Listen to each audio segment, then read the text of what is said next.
नमस्कार साथियों, कैसे हो आप सब। आशा करते हैं कि आप सभी स्वस्थ होंगे, मस्त होंगे और अपने कार्य में व्यस्त होंगे। तो दोस्तों, जैसा कि आपको पता है कि हमने एसएससी जीडी के प्रीवियस ईयर की क्वेश्चन की सीरीज चलाई हुई है। तो इसी सीरीज को आगे बढ़ाते हुए चलिए शुरू करते हैं आज की क्लास। और आज की क्लास आप अंत तक देखेंगे। बहुत अच्छे क्वेश्चन कराए हुए हैं जो कि आपके प्रीवियस ईयर में पूछे गए हैं। तो चलिए देखते हैं आज का पहला क्वेश्चन। और पहला क्वेश्चन आपका क्या कह रहा है, पढ़ते हैं। एक होल 15 मीटर लंबा और 12 मीटर चौड़ा है। यदि फर्श और छत के क्षेत्रफलों का योग चार दीवारों के क्षेत्रफलों के योग के बराबर है तो होल का आयतन मीटर क्यूब में है। तो इस क्वेश्चन को देखते हैं। तो यहाँ पर होल की लंबाई और होल की चौड़ाई दी गई है, यानी कि लेंथ इक्वल्स टू है 15 मीटर और ब्रेथ दी गई है आपकी 12 मीटर। तो यहाँ पर दिया गया है यदि फर्श और छत के क्षेत्रफलों का योग, यानी फर्श और छत जो होगी आपकी एक क्या होगी, रेक्टेंगल टाइप होगी, यानी कि आयताकार होगी, जिसका क्षेत्रफल होता है L मल्टीप्लाई बी। तो इन दोनों का योग हो जाएगा 2 इंटू एल मल्टीप्लाई बी। तो इक्वल्स टू हो जाएगा आपका चार दीवारों के क्षेत्रफलों का योग। चार दीवारों का क्षेत्रफलों का योग होता है 2 into L plus B into H.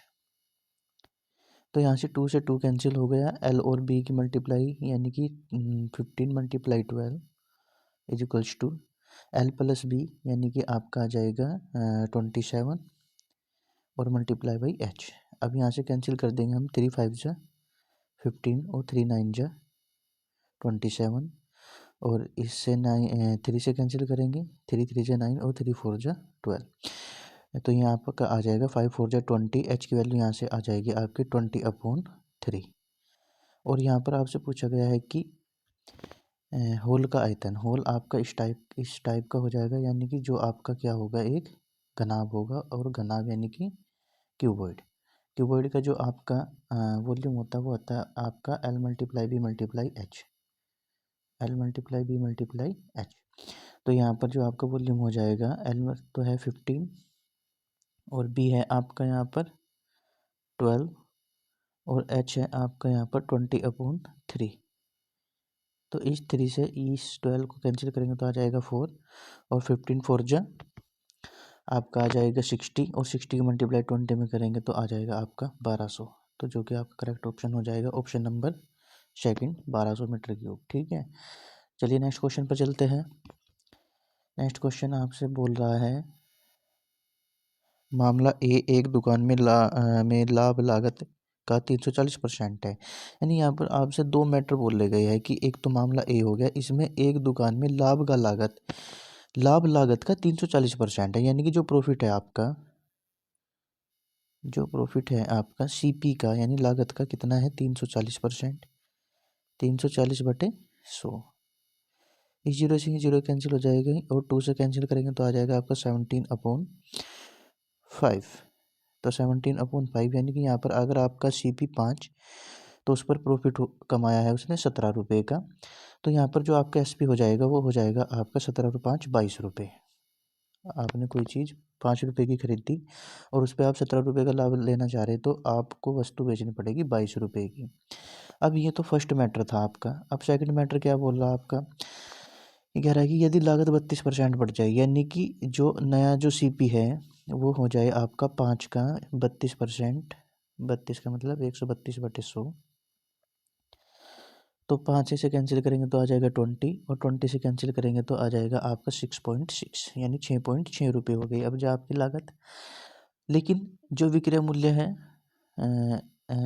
मूल्य है वो आपका स्थिर रहता है, यानी विक्रय मूल्य आपका एसपी एज इट इज रहता है 22 रुपये। तो यहाँ पर जो प्रॉफिट होगा आपका, प्रॉफिट कितना हो जाएगा आपका, यहाँ पर 22 में से आप 6.6 को माइनस करेंगे तो आ जाएगा आपका 15.4। तो अब बोल रहा है कि मामला ए में विक्रय मूल्य का लगभग कितना प्रतिशत लाभ है। तो ठीक है, तो यहाँ पर आपका जो लाभ हो गया 15.4 हो गया और जो आपका एसपी था 22 रुपये ही था। दोनों कंडीशन में कोई से में भी ले लो और मल्टीप्लाई बाई कर देंगे 100। तो जो प्रॉफिट है आपका प्रॉफिट परसेंट आ जाएगा और इस पॉइंट से ये जीरो कैंसिल और 22 7 154 और 7 × 10 करेंगे तो आ जाएगा आपका 70%, जो कि आपका ऑप्शन हो जाएगा सेकंड। अच्छा क्वेश्चन था। चलिए चलते हैं नेक्स्ट क्वेश्चन पर।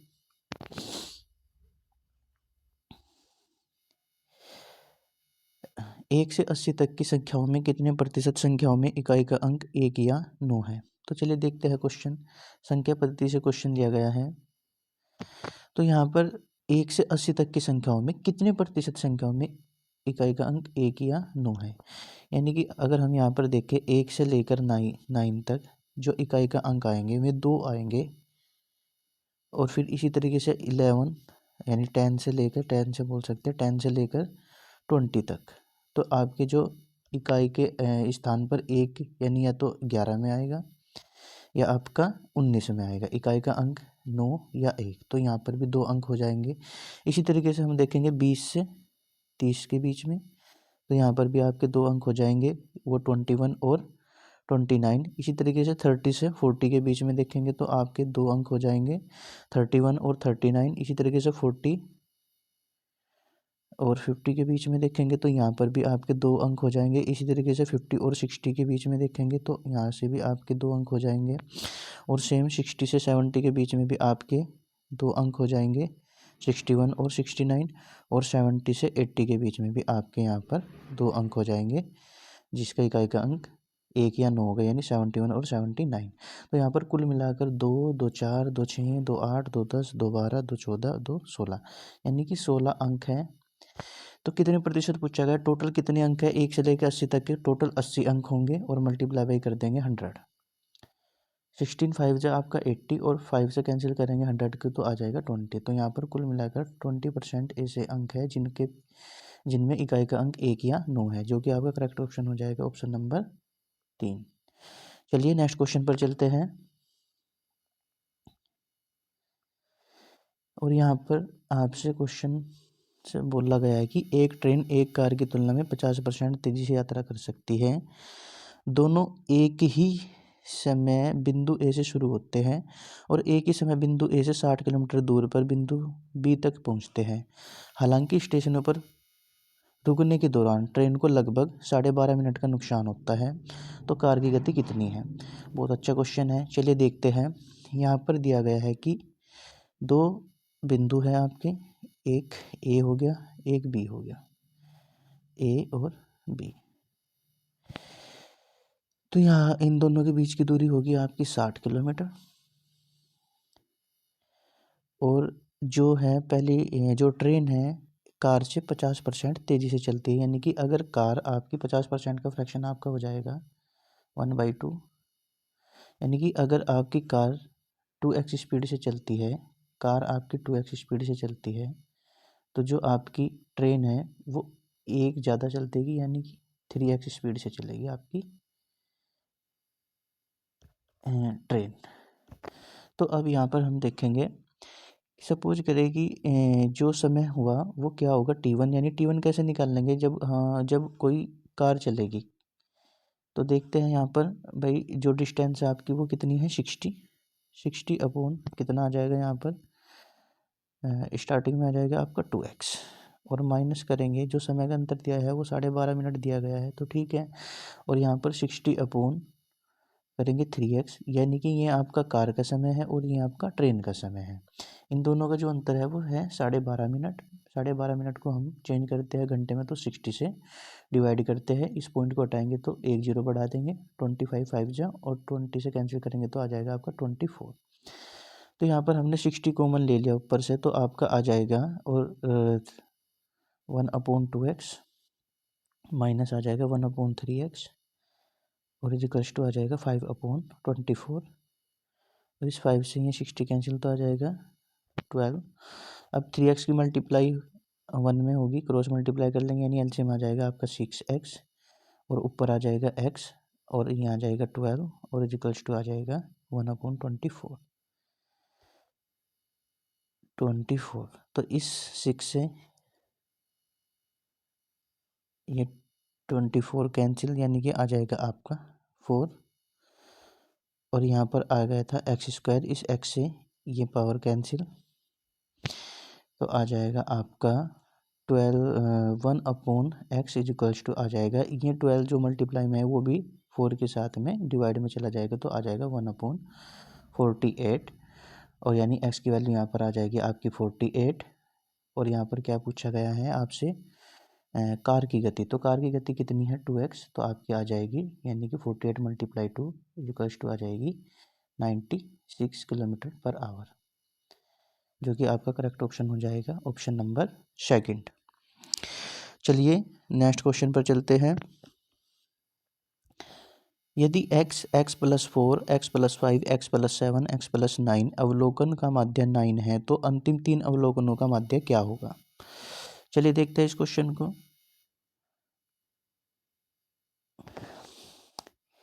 यहाँ पर कुल कितने हम यहाँ पर देखते हैं कि कुल कितने यहाँ पर आपके ऑब्जर्वेशन है, 1 2 3 4 5 5 है, यानी कि जो आपका मीन होगा वो होगा हमारे अकॉर्डिंग आपका बीच की संख्या यानी x + 5 हो जाएगा। तो x + 5 की वैल्यू यहाँ पर दी गई है 9, तो अगर हम यहाँ पर x की वैल्यू निकाल ले तो आपकी सीधी आ जाएगी, यानी x + 5 इक्वल्स टू आ जाएगा आपका 9 और x इक्वल्स टू आ जाएगा आपका 4। तो ठीक है, अब ये लास्ट के 3 अवलोकन उठाने हैं, यानी अंतिम 3 अवलोकन, यानी कि x + 5, x + 7 और x + 9। अभी इन तीनों में जो आपका माध्य होगा वो हो जाएगा x + 7। x की वैल्यू आपने फाइंड कर ली, वो कितनी है यहाँ पर आपकी 4, यानी x + 7 आपका माध्य हो जाएगा अंतिम 3 अवलोकन में। तो x की वैल्यू आप पुट कर देंगे 4, तो 4 + 7 इक्वल्स टू आ जाएगा 11, जो कि आपका करेक्ट ऑप्शन हो जाएगा ऑप्शन नंबर फर्स्ट। चलिए नेक्स्ट क्वेश्चन पर चलते हैं, और नेक्स्ट क्वेश्चन आपसे बोल रहा है 6% प्रति वर्ष की दर से 40,000 पर चक्रवृद्धि ब्याज 49,944 रुपये है, वह अवधि कितनी है जिसके लिए राशि निवेश की गई है। तो देखते हैं, यहाँ पर रेट दी गई है आपकी 6% और आपका प्रिंसिपल दिया गया है 40,000 रुपये, और यहाँ पर चक्रवृद्धि ब्याज यानी कि CI जो दिया गया है वो दिया गया है 4944 रुपये। तो जो आपका अमाउंट होगा वो हो जाएगा 44,944 रुपये, ये आपका अमाउंट हो जाएगा। तो 6% का जो फ्रैक्शन होगा आपका आ जाएगा 3/50। तो ठीक है, अब हम यहाँ पर देखेंगे amount upon P equals to आ जाएगा आपका 50 रुपये की राशि 53 रुपये हो जाती है एक साल में। तो यहाँ पर हमें n की वैल्यू फाइंड करनी है। a की वैल्यू है आपकी 44,944 और p की वैल्यू है आपकी 40,000 इक्वल्स टू हो जाएगा आपका 53/50 की पावर n। तो यहाँ पर हम इसको कैंसिल करते हैं। सबसे पहले हम कैंसिल करेंगे इसको 8 से कैंसिल करते हैं, या 16 से कैंसिल करते हैं। चलो 16 से कैंसिल करेंगे तो आ जाएगा 2500, और इसको 16 से कैंसिल करेंगे 16 2 ज़ा 32 बच गए आपके 12 129, यानी 16 8 ज़ा 128, और फिर बच गए आपके 114 ना चलने की 0, और 16 8 ज़ा 16 9 ज़ा 144, यानी कि आपका आ जाएगा 2809, जो कि आपका 53 का ये आ जाएगा 53/50 का होल स्क्वायर इक्वल्स टू किसके आ जाएगा 53/50 की पावर n। अगर बेस सेम है तो आपकी पावर भी सेम हो जाएगी, यानी n की वैल्यू जो आ जाएगी आपकी वो आ जाएगी 2। तो यहाँ पर जो समय हो जाएगा आपका 2 वर्ष हो जाएगा। चलिए नेक्स्ट क्वेश्चन पर चलते हैं। रमन ने 9 वर्ष के साधारण ब्याज के रूप में 13,300 रुपये का भुगतान किया। उन्होंने पहले दो वर्षों के लिए 6% की दर से, अगले 3 वर्षों के लिए 9% और बाकी की अवधि के लिए 14% पर कुछ रकम उधार ली थी। उसने कितनी रकम उधार ली थी। तो चलिए देखते हैं। यहाँ पर 9 वर्ष का साधारण ब्याज दिया गया है। 9 वर्ष का साधारण ब्याज 13,300 रुपये है। पहले 2 वर्ष के लिए जो रेट है आपकी 6% है, और अगले 3 वर्ष के लिए जो रेट है आपकी वो है आपकी 9%, और बाकी की अवधि के लिए यानी कि अगर 9 वर्ष है तो यहाँ पर टोटल हो गए 2 और 3 5, यानी कि अगले 4 वर्ष बच गए, और 4 वर्ष के लिए जो रेट लगी आपकी 14% लगी।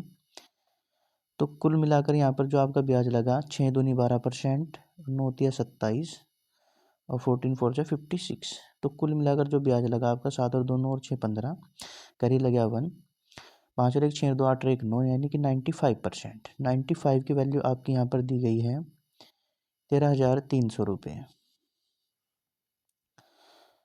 ठीक है, तो यहाँ पर आप 5 से कैंसिल कर देंगे या 19 से कैंसिल करेंगे।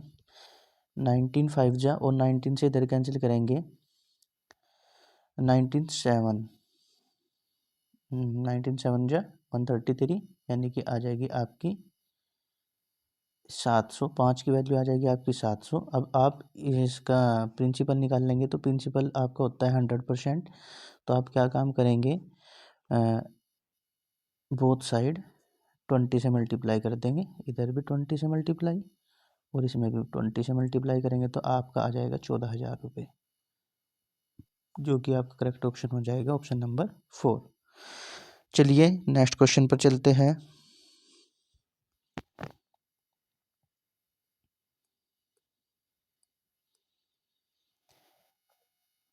ए, बी और सी एक कार्यक्रम से 20, 40 और 80 दिनों में कर सकते हैं।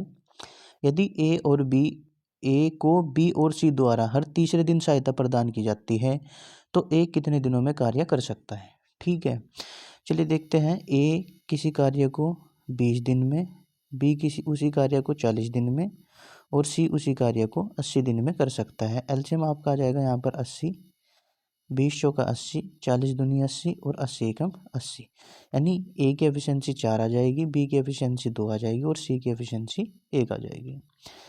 तो यहाँ पर ए को बी और सी द्वारा हर तीसरे दिन सहायता प्रदान की जाती है, यानी कि पहले 2 दिन आपका केवल ए कार्य करता है, तो 2 दिन का जो ए का कार्य होगा वो हो जाएगा आपका 2 चौका 8। और तीसरे दिन जब हुआ, तीसरे दिन यहाँ पर ए बी सी तीनों आ गए, यानी बी और सी भी आ गए एक ही साथ में, तो इन्होंने तीनों ने कितना काम किया, 4 और 2 6 + 1 यानी 7।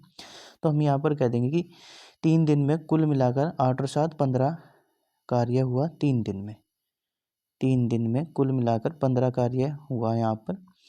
तो अब यहाँ पर हम देखते हैं, कुल कार्य था हमारा 80, तो 15 से डिवाइड करेंगे। सबसे पहले हम इस 80 को, जो कि आपका आ जाएगा 15 पंजे 75, अब बच गया आपका 5, तो 5 जो कार्य बचा, अब की बार नंबर होगा आपका ए का, और ए इस कार्य में से आपका क्या कर देगा, 4 काम कर देगा, और दिन हो जाएगा आपका 1। अब एक कार्य और बचेगा आपका, तो यानी कि यहाँ पर जो सबसे पहले तो 5 का मल्टीप्लाई 3 कर देंगे, तो आपका आ जाएगा 50। 3 से मल्टीप्लाई क्योंकि आपकी इसी तरीके से 5 साइकिल बनी। ठीक है, तो यहाँ पर आपका जो होगा 15 डेज तो एक हो जाएगा, और एक दिन यहाँ पर ये इसका ऐड हो गया, तो आपका हो जाएगा 16 दिन। अब जो एक काम बाकी बच रहा उसको फिर ए करेगा, जो कि आपका करेक्ट ऑप्शन हो जाएगा। ऑप्शन में नहीं दिया गया है 16 होल 1/4, जो कि आपका करेक्ट ऑप्शन हो जाएगा, लेकिन यहाँ पर दिया गया है सेकंड। चलिए ठीक है, चलते हैं नेक्स्ट क्वेश्चन पर।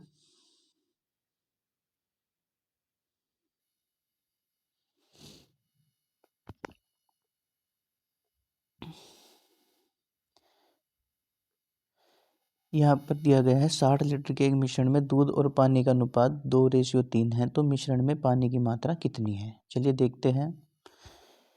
कुल मिलाकर जो मिक्सचर है आपका 60 लीटर का है, 60 लीटर में से 2:3 है आपका मिल्क, यानी कि 2 तो है आपका मिल्क और जो वाटर है वो है 3। तो कुल मिलाकर जो हमारा मिश्रण हुआ 2 और 3 5, लेकिन क्वेश्चन में दिया गया है 60 लीटर। तो एक की वैल्यू यहाँ से आ जाएगी आपकी 12। अब यहाँ पर आपसे पूछा गया है कि पानी कितना है, तो पानी है आपका 3, तो 3 की वैल्यू निकाल लेंगे तो आपकी आ जाएगी 36। 12 3 ज़ा 36 लीटर। चलिए नेक्स्ट क्वेश्चन पर चलते हैं।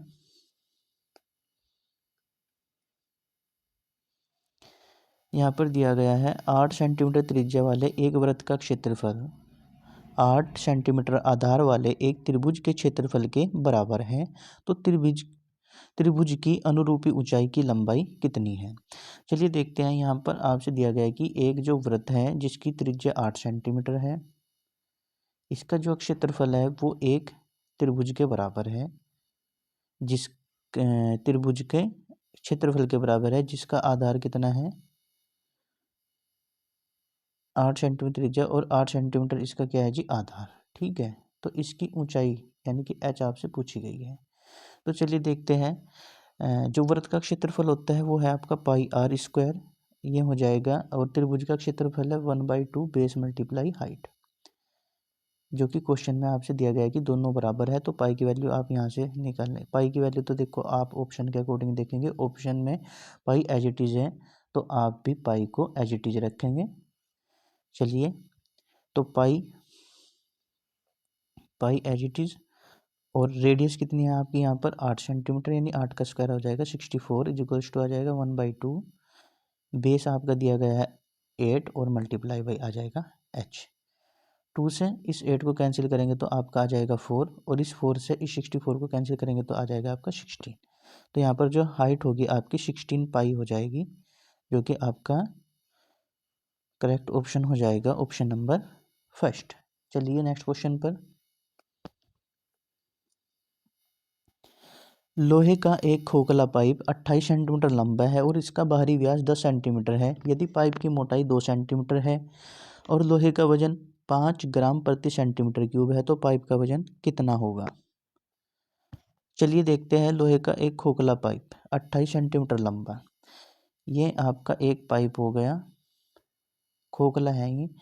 28 सेंटीमीटर इसकी लंबाई दी गई है, 28 सेंटीमीटर, यानी कि ये हो जाएगी आपकी h। और इसका बाहरी व्यास 10 सेंटीमीटर है, यानी कि यहाँ तक का पूरा जो व्यास है वो 10 सेंटीमीटर है। तो यानी कि कैपिटल आर आपकी हो जाएगी 5 सेंटीमीटर, क्योंकि जो आपकी रेडियस होती है वो डायमीटर की हाफ हो जाती है। और पाइप की मोटाई 2 सेंटीमीटर है, तो 2 सेंटीमीटर का मतलब है आप इसमें से 2 माइनस करेंगे तो स्मॉल आर की वैल्यू आ जाएगी आपकी 3 सेंटीमीटर। और लोहे का वजन आपका 5 ग्राम, चलो ये तो बाद में देखेंगे। एच की वैल्यू कितनी है आपकी यहाँ पर 28 सेंटीमीटर। तो ठीक है, सबसे पहले हम यहाँ पर वॉल्यूम निकाल लेंगे।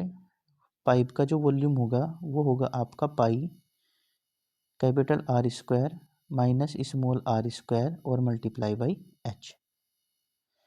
तो यहाँ पर जो आपका आ जाएगा पाई की वैल्यू आ जाएगी आपकी 22/7, और यहाँ पर कैपिटल आर आ जाएगा आपका 5 का स्क्वायर आ जाएगा 25, और स्मॉल आर आ जाएगा आपका 3 का स्क्वायर जो आएगा आपका 9, और मल्टीप्लाई बाई 28। और इस 7 से इस 28 को कैंसिल किया तो आपका आ गया 4। अब 22 मल्टीप्लाई 25 में से 9 गए, आपके आ गए 16, और मल्टीप्लाई बाई 4। ये आपका इतने सेंटीमीटर क्यूब आपका क्या आ गया वॉल्यूम आ गया। लेकिन यहाँ पर दिया गया है कि 1 सेंटीमीटर क्यूब का जो वॉल्यूम है वो 5 ग्राम है। तो ठीक है, यहाँ पर आप मल्टीप्लाई कर देंगे किससे, 5 से, और मल्टीप्लाई कर देंगे हम यहाँ पर, तो आपका आ जाएगा जो वॉल्यूम जो वजन है वो आ जाएगा आपका 5, 22, 16 और 4। ये आपका वेट आ जाएगा, जो कि कितना होगा 22 पंजे 110 और 16 चौका 64। तो यहाँ पर जो हम 0 16 4 जा सॉरी 11 4 जा 44, कैरी लगे 4, 11 6 जा 66 और 4 70। तो यहाँ पर जो आपका वजन आया वो 7040 ग्राम आया। अगर हम इसको किलोग्राम में चेंज करें तो आपका आ जाएगा 7.040 kg। लेकिन यहाँ पर कुछ गड़बड़ दी गई है, 70.4 ग्राम दिया गया है, जो कि आपका सही नहीं लग रहा। एक बार चेक करते हैं क्वेश्चन को दोबारा, कहीं पर कुछ गड़बड़ तो ना हुई। चलिए देखते हैं, यदि पाइप की मोटाई 2 सेंटीमीटर है, बिल्कुल ठीक है, तो आपकी स्मॉल आर आ जाएगी 3 सेंटीमीटर। और बाहरी व्यास 5 सेंटीमीटर, एच आ गया आपका 28, तो pi r square minus small are square multiply by h. 5 का स्क्वायर 25 में से 9 माइनस हुए तो आ गया 16, 7 4 जब 22 मल्टीप्लाई 16 मल्टीप्लाई 4। करेक्ट है वैसे तो आपका आंसर जो है। चलो देखते हैं, फिर भी एक बार आप चेक कर लियो और कमेंट में बता दियो अगर कहीं पर कुछ दिक्कत हुई हो तो। वैसे मेरे अकॉर्डिंग तो सही है, 7040।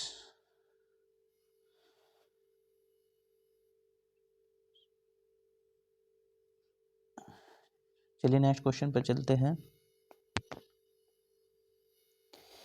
एक व्यक्ति ने अपने पुराने टाइपराइटर को 45 रुपये में बेचने की योजना बनाई है, जिस पर उसे 10% हानि होगी।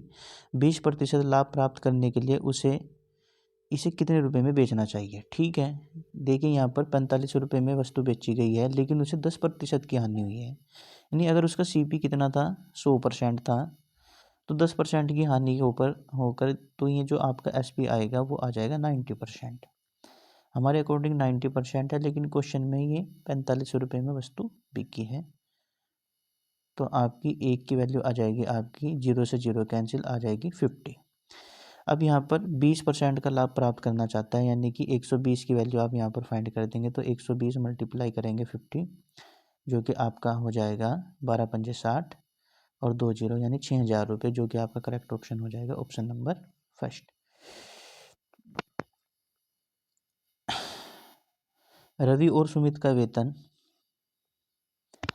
2:3 के अनुपात में है। यदि प्रत्येक के वेतन में 3000 रुपये की वृद्धि हुई तो नया अनुपात 35:50 हो जाता है। सुमित का नया वेतन क्या है।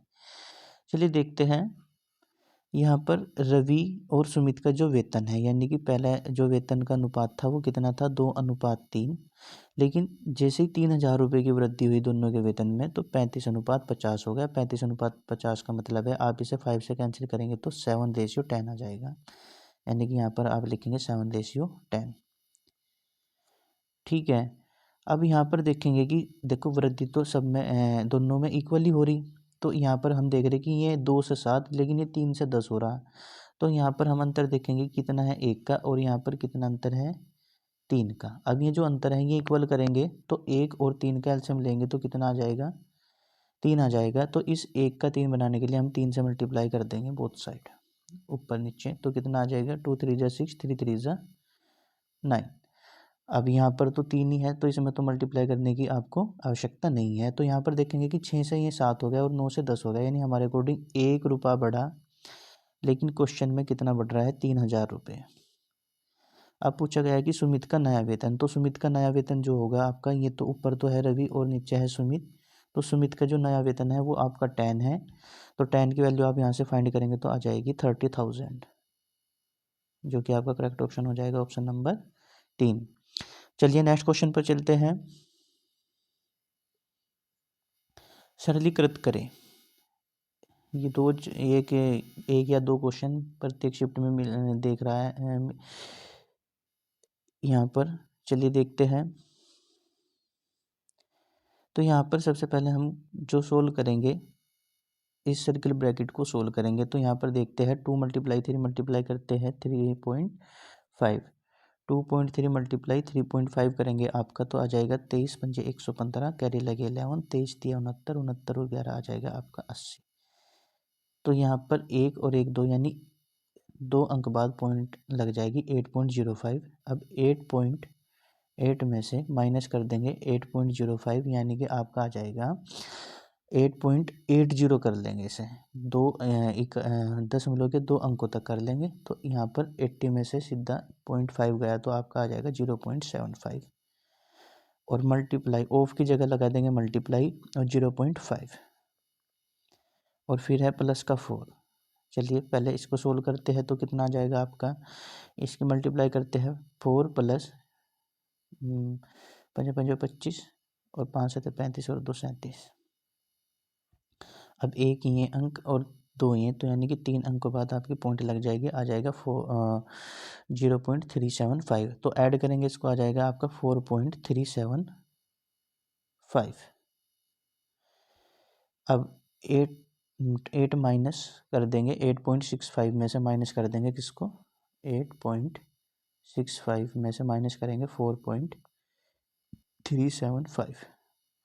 अब यहाँ पर 0 लगा लेंगे, 10 में से 5 गए 5, बच गए आपके यहाँ पर 4 यानी 14 में 7 गया 7, बच गया आपके 5 में से 3 गया 2, और यहाँ पर आपके आ गए 8 में से 4 गया 4। तो आपका जो करेक्ट ऑप्शन हो जाएगा 4.275, यानी कि ऑप्शन नंबर फर्स्ट।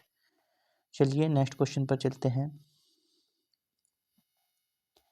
यदि कोई व्यक्ति 10 किलोमीटर प्रति घंटा के बजाय 15 किलोमीटर प्रति घंटा की गति से चलता है तो वह 25 किलोमीटर अधिक चला होता, उसके द्वारा तय की गई यात्रा की वास्तविक दूरी कितनी थी।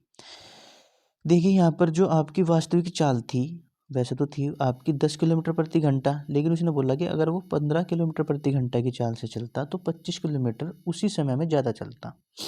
तो सपोज करिए कि यहाँ पर वो टी घंटे चला, ओनली टी आवर्स चला, तो यहाँ पर जो अगर वो टी घंटे 15 किलोमीटर प्रति घंटा की चाल से चलता तो यानी कि 25 किलोमीटर ज़्यादा अधिक दूरी तय करता।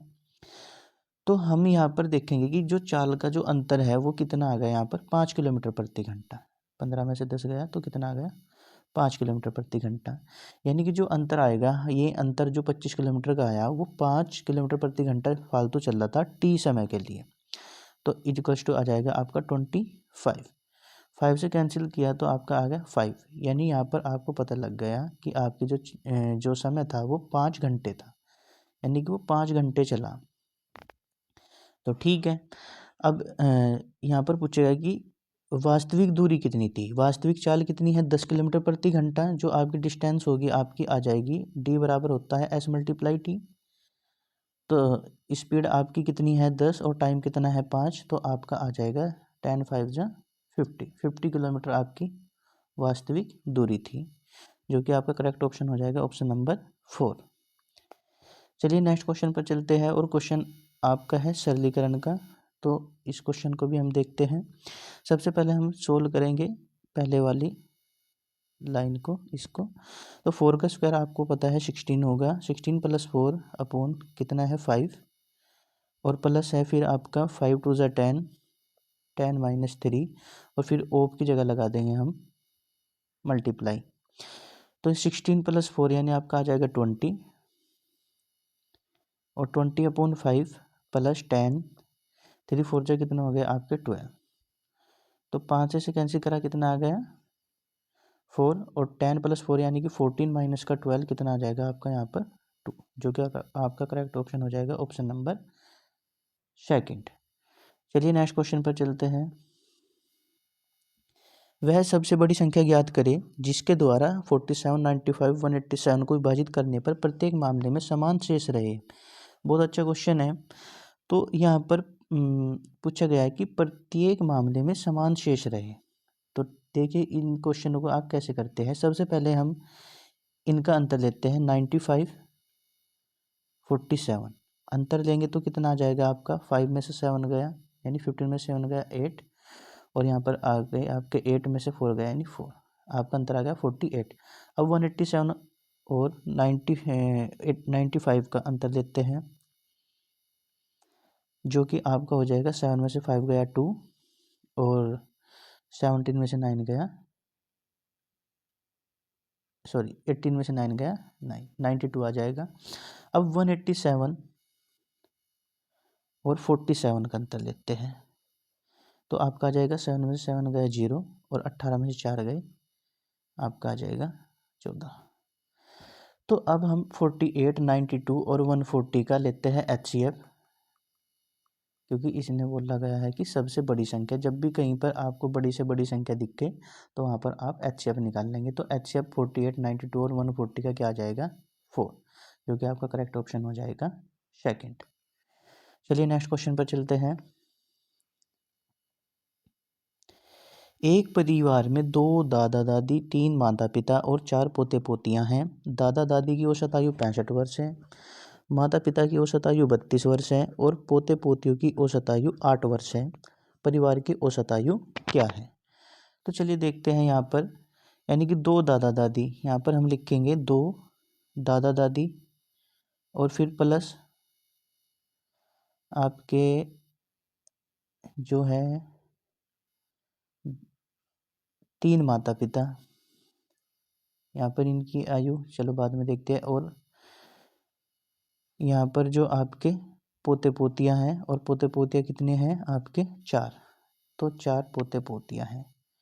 तो यहाँ पर जो 2 दादा दादी हैं उनकी औसत आयु है जी 65 वर्ष, और 3 जो माता पिता हैं उनकी औसत आयु है 32 वर्ष, और 4 पोते पोतियाँ उनकी औसत आयु है 8 वर्ष। तो अगर हम यहाँ पर मल्टीप्लाई करेंगे तो इनकी आयु का योगफल आ जाएगा, यानी कि 130, और 32 तिया 96, और 8 चौक 32।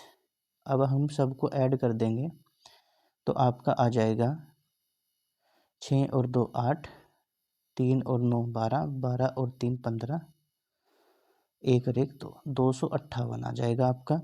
अब टोटल पर्सन कितने हो गए? 2 + 3 + 4, यानी कि आपके हो जाएंगे यहाँ पर 9। अब 9 से कैंसिल करेंगे तो औसत आयु आ जाएगी आपकी 9 दूनी 18, बच गए 7 78, 9 8 72। कुछ गड़बड़ होगी शायद, एक बार देखते हैं। 32 तिया 96, और 65 दूनी 130, 6 और 2 8, 3 और 9 12, 12 और 3 15, 3 और 9 12, 12 और 3 15 का 5 का हासिल लगे 1, 1 और 1 2। ठीक है, तो परसेंट तो यहाँ पर आपके 9 ही हो गए। तो यहाँ पर आ जाएगा 9 दूनी 18, 7 यानी 78, 9 8 72, 6 बच गए 6/9। अब इसे कैंसिल करेंगे 3 से, 3 दूनी 6, 3 तिया 9, तो आपका आ जाएगा 28 सही 2/3, जो कि आपका करेक्ट ऑप्शन हो जाएगा, ऑप्शन नंबर फर्स्ट। चलिए नेक्स्ट क्वेश्चन पर चलते हैं। 2 संख्याएं तीसरी संख्या से क्रम से 25% और 50% अधिक है, दूसरी संख्या से पहली संख्या का अनुपात कितना है? तो यहाँ पर इस तरीके से लिखेंगे A अनुपात B अनुपात C। अगर तीसरी संख्या आपकी 100 है तो जो पहली संख्या है 25% है, यानी ये 125 है, और दूसरी संख्या 50% अधिक है, तो ये आपकी हो जाएगी 150। तो यहाँ पर सिंपल पूछा गया है दूसरी संख्या से पहली संख्या का अनुपात, तो दोनों का अनुपात निकाल देंगे। तो 25 से कैंसिल करेंगे, 25 25 पंजे 125, और 25 सिक्का 150, यानी कि आपके आ जाएगा 5:6। चलिए नेक्स्ट क्वेश्चन पर चलते हैं।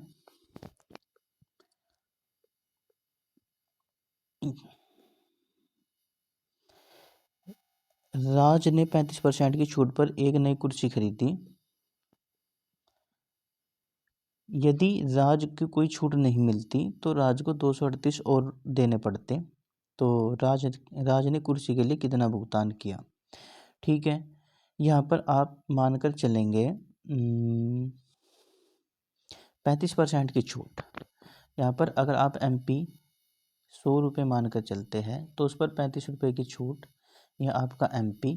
तो जो आपका यहाँ पर SP हो जाएगा 35% की छूट का मतलब है 65। तो यहाँ पर कह रहा है कि यदि राज को कोई छूट नहीं मिलती तो राज को 238 रुपये और देने पड़ते। यहाँ पर यानी कि दिया गया है कि अगर 35% की छूट ना मिलती, यानी 35% की वैल्यू जो दी गई है आपकी 238 दे दी। यहाँ पर आप 7 से कैंसिल कर देंगे, 7 5 जा और 7 3 जा और 7 4 जा, 34 आ गई यहाँ पर आपकी 5 की वैल्यू।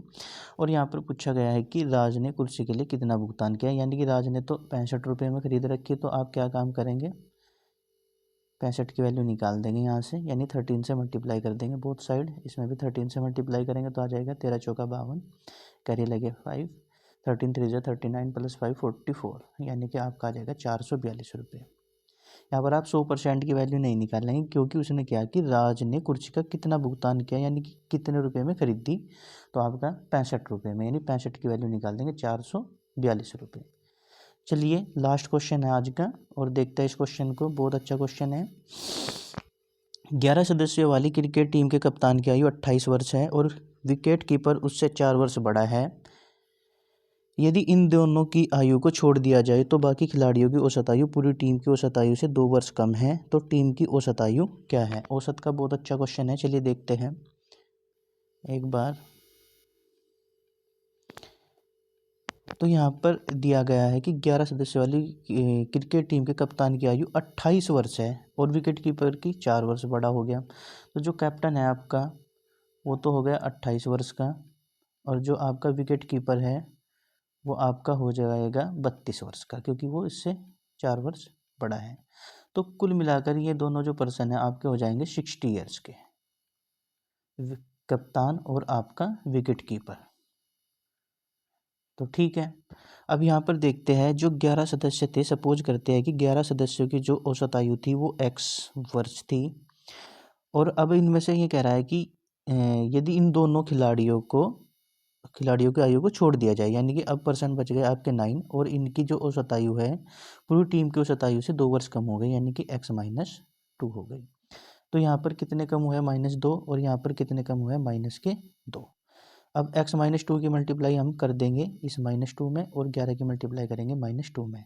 तो हमें पता है कि ये 2 पर्सन हमने छोड़े हैं, तो इसलिए माइनस पहले कॉमन ले लेंगे और x-2 की मल्टीप्लाई 2 में करेंगे तो आपका आ जाएगा 2x माइनस का 2 2 = 4 और 11 2 कितना आ जाएगा आपका 22। अब जो छोड़कर गए हैं उनका जो आयु है वो कितनी है? 60 साल। तो ये पर्सन है 2 जिनकी आयु का योगफल था 60 साल। ठीक है, अब इस माइनस की यहाँ पर कोई महत्व नहीं है, तो इसे तो इग्नोर कर देंगे हम। अब यहाँ आ जाएगा आपका 2x, 22 में से 4 गए, कितने बच गए आपके? 18, और बराबर किसके आ गया? 60 के। अब यहाँ पर जो 2x आ जाएगा वो आ जाएगा आपके 42 के, और x = आ जाएगा आपका 21 के, जो कि आपका औसत था 21 वर्ष। अगर नया औसत पूछेगा तो आपका 21 में से 2 को घटाएंगे तो आपका आ जाएगा 19 ईयर्स। तो ठीक है दोस्तों, कैसे लगी आपको ये क्लास? कमेंट सेक्शन में ज़रूर बताइएगा, वीडियो को लाइक शेयर ज़रूर करिएगा। ओके।